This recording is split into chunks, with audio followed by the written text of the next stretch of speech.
Welcome to the Schub podcast. My name is Peyton Craig. I'm the communication and professional development coach. I'm here with my partner, Luis, the founder and CEO of Schub. And we have a special guest today, Eduardo, the chief delivery officer for Schub as well. Today's topic should be a good topic, so thank you for locking in. Today, we're going to be talking about vendor lock-in. I admittedly am a novice in this area, so I brought forth some questions and we'll have a dialogue about vendor lock-in. Just to kick us off, gentlemen, and we'll hear from our guest first, Eduardo. What is vendor lock-in? Thank you for this beautiful invite. Vendor lock-in, it's what happens when you are so in using either a service or a technology that it becomes expensive, risky, or slow to get out of it, right? Um, think about when you use any service, like for example, your phone, email, or any storage, and you got everything there, right? And you need to move to something else. You start to think there is a cost of doing it. So Mhm. that's the concept of vendor lock-in. You are locked in on using that technology or device, for example. Yeah, it's pretty noticeable in enterprise environments. Sometimes a specific partner has a more advanced solution that you really need for you, like IBM in the 80s, early 90s too, where if you want to have a stable platform where you needed to process huge amount of data like banks, and you want to have reliability, scalability, things that today you can achieve with cloud and cheap hardware or commodity hardware, you couldn't get that back then. For example, in AS400, you have all the redundancy, the all the features to grow the reliability built in on the hardware. You have redundant power supplies, redundant processors, memory, and all that. So if something like that failed, the software will continue to run undisturbed. Think that today it's possible with a different approach, which is the cloud approach, right?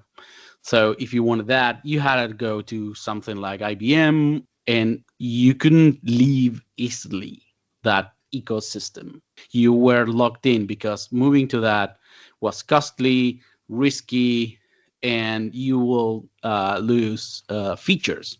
Yeah, that makes total sense. And maybe you guys can help me out because originally when I thought vendor lock-in, I thought there has to be some pros, there has to be some cons. And I'll give you an example of what I think is a pro, and you guys can debunk this or validate this how you want. I have been a Spotify user for the last 10 years. Spotify just released their Wrapped. It's when they wrap up and give a summary of all the music and all the things that you're and all the artists that you're listening to.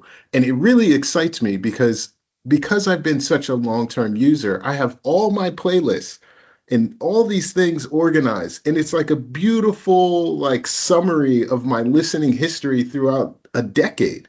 And I Yeah. love it. I'll never switch vendors. I'll never use Apple Music. I'll never use Google. I'll never use YouTube Music. So that to me speaks to a pro of vendor lock-in. But can you tell me from your perspective and maybe the enterprise perspective what the pros and cons of vendor lock-in is? Okay, I'm gonna list a few of the upsides. You are in a single ecosystem. It everything it's created to work with each other part. If you are, let's say, in the Microsoft, you have something to validate identity, and you can plug your Microsoft database to that, and you can continue to do centralized identity management. It's seamless, right? If you want to use something else, you should start to work and do development testing. While if you stay in the ecosystem, all that quote unquote is assured. I was thinking about we work a lot with the startups. What they usually need is a speed and focus. Vendor lock-ins usually have this as their flagship, right? It's like you can get on board, you can do this really quick. I will get all of this boring stuff out of your way. So that is somewhat true.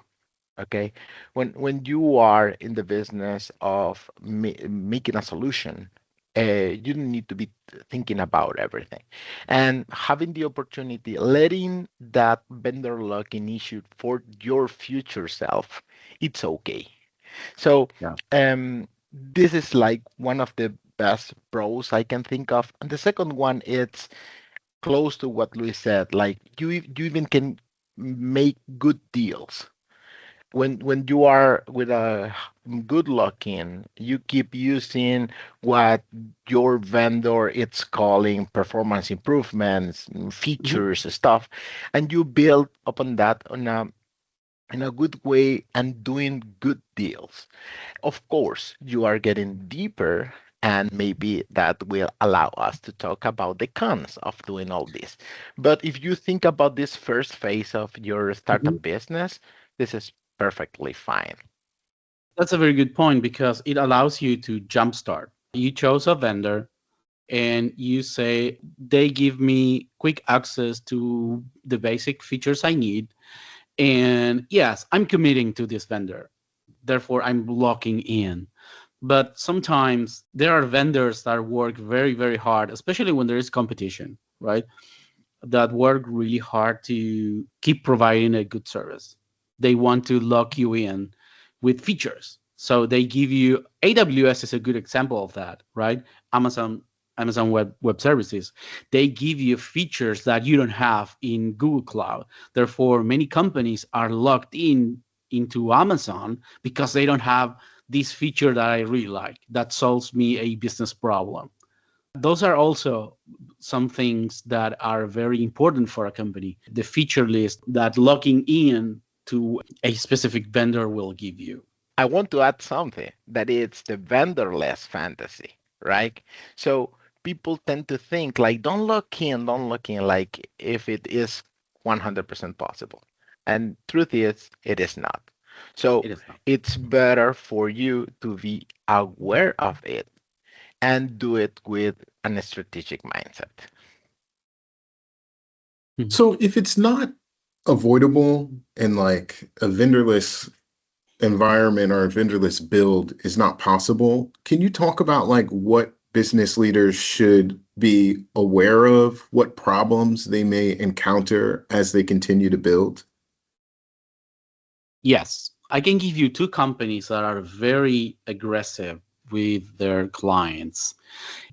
And I'm not saying their products are not good, but because both of their products are the measure of the class, I would say.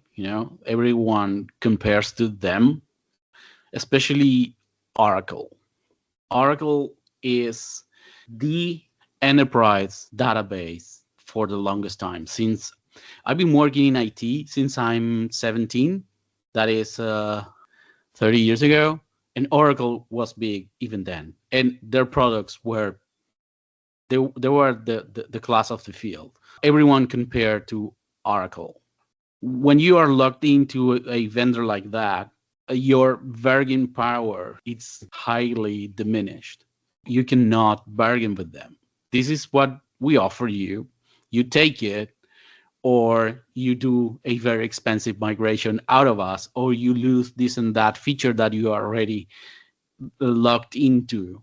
They are very aggressive with their licensing, and their prices skyrocket. They made the adoption barrier very low, so you can uh, bootstrap, or you can start a business using their products quite cheaply if you like. But then when you start to scale, oh boy, you are in for a treat.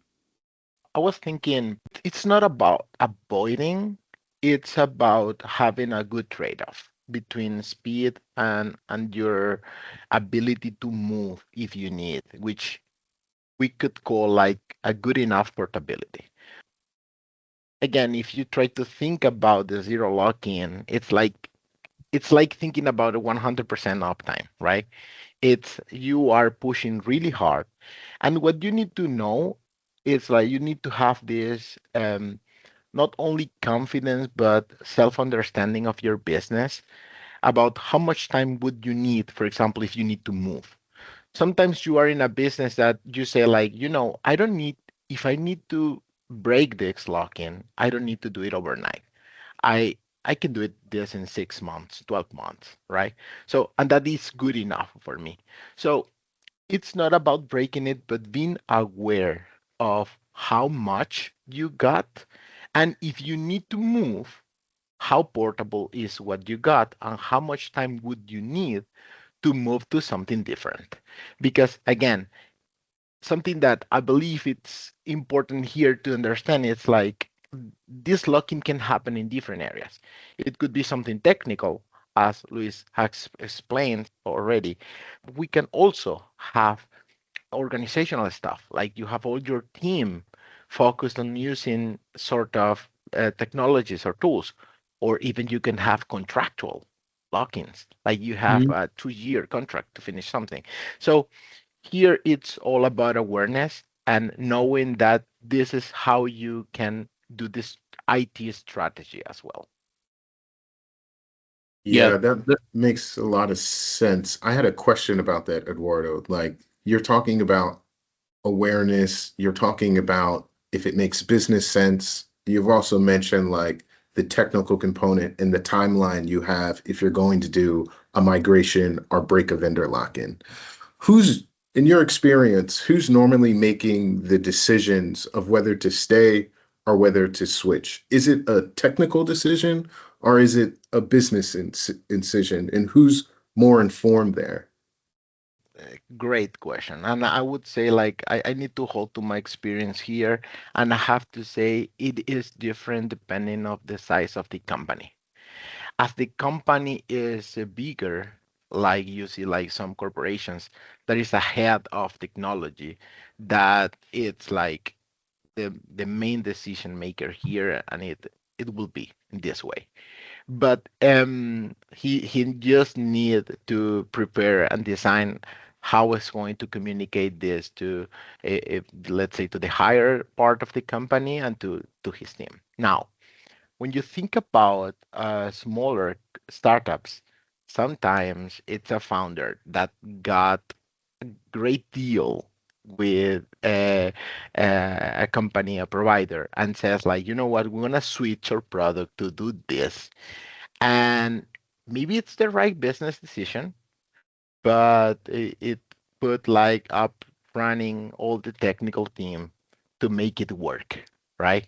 And so it's really hard to tell if it's at the moment if that's the best technical decision to make, but uh,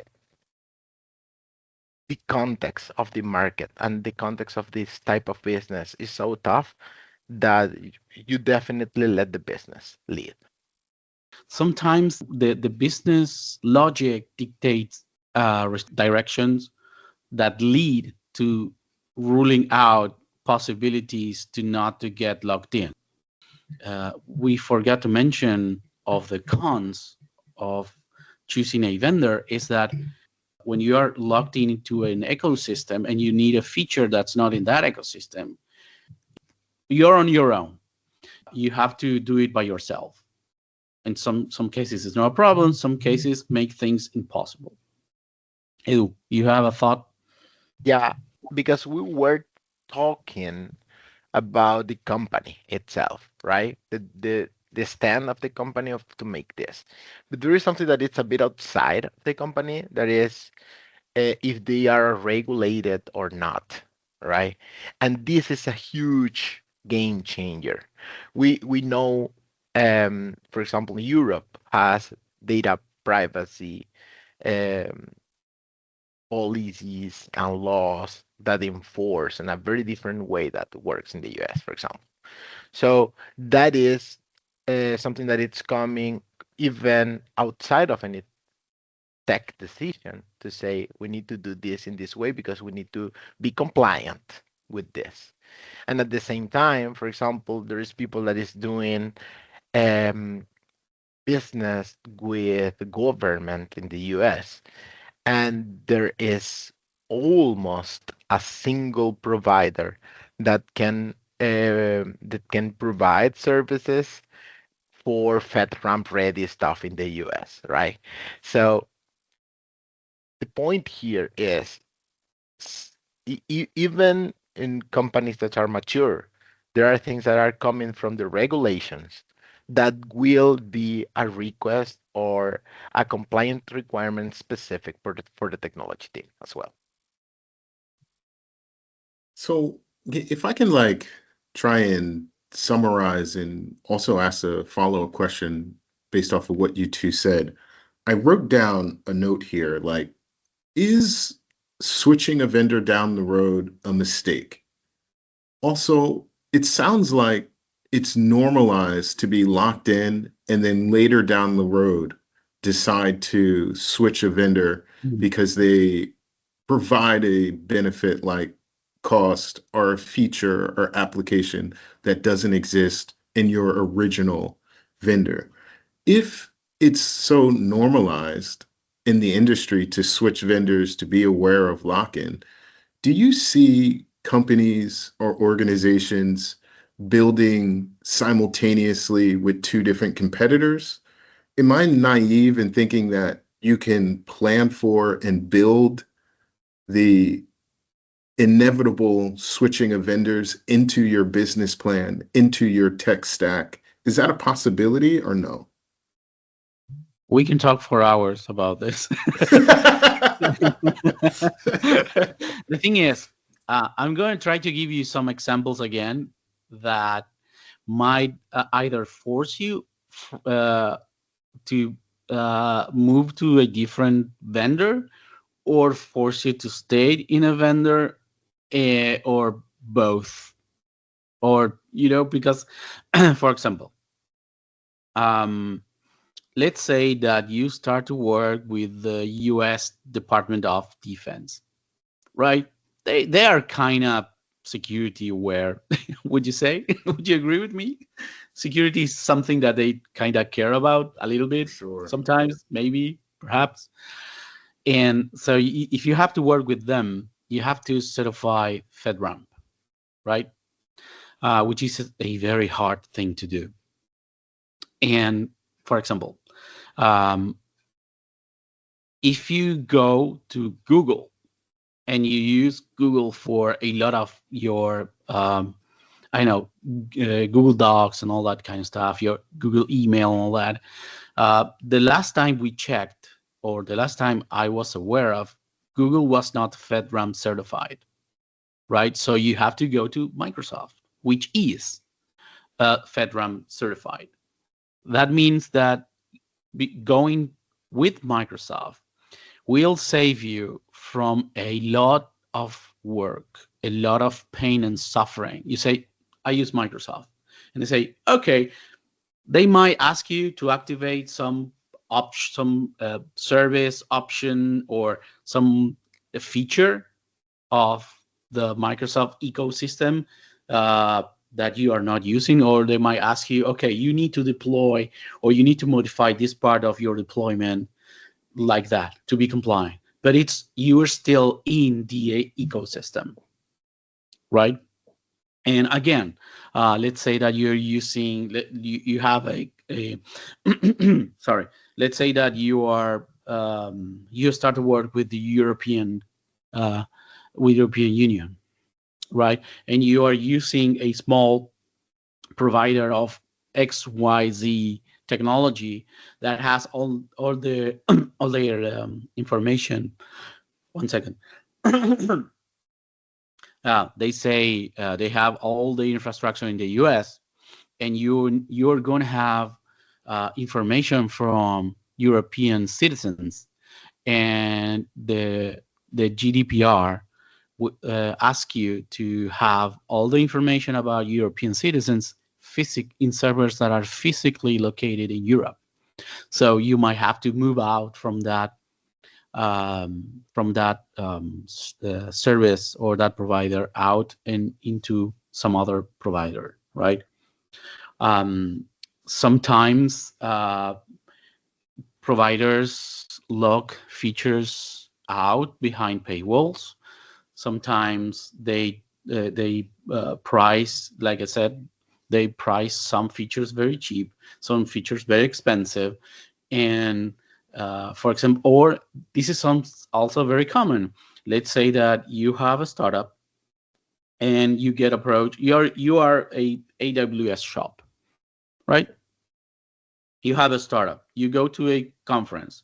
You get approached by someone of Google and say, I will give you $250,000 in credit that you can use over 3 years, or I give you $500,000 or $1 million if you move your infrastructure, if you move your operations to us.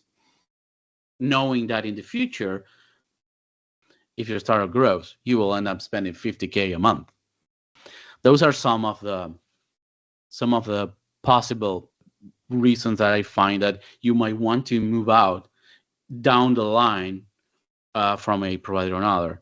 Regulation, money, you get acquired.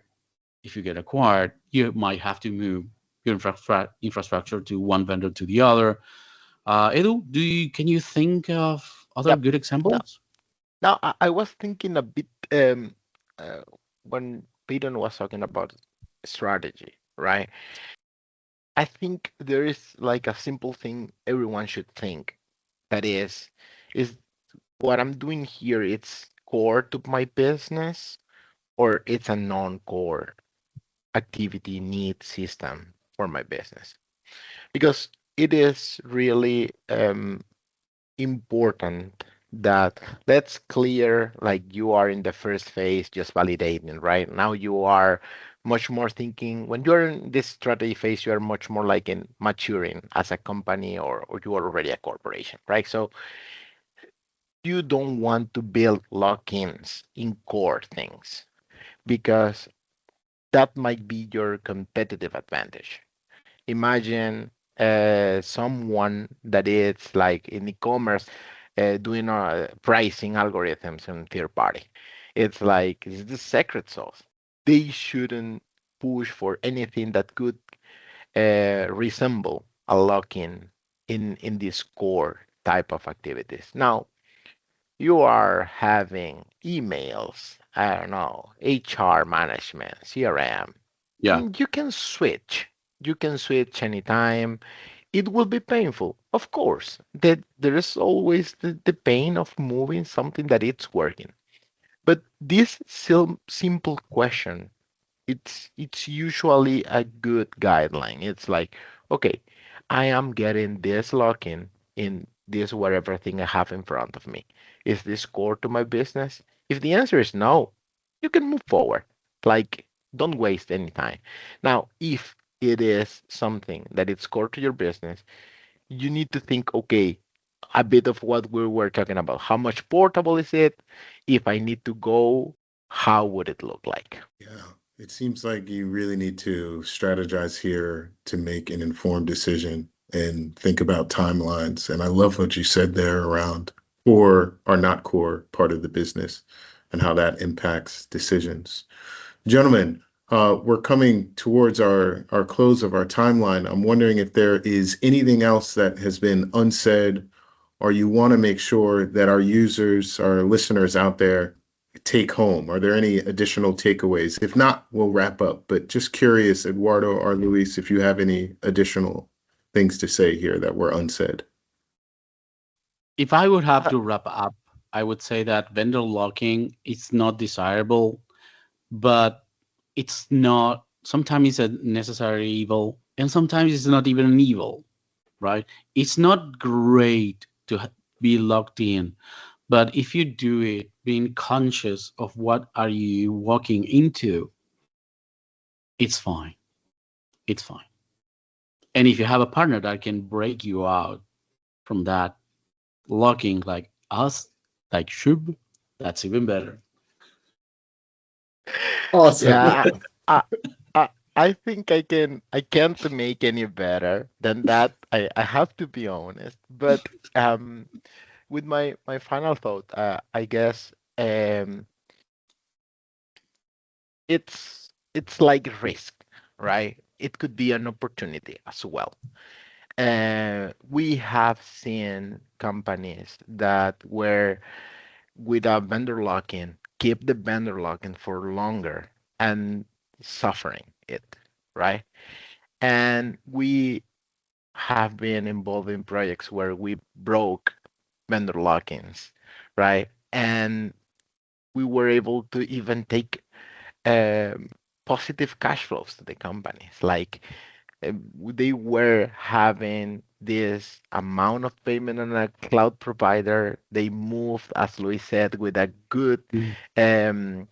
um, credits program from another provider, and they were able to capture money out of this migration, right?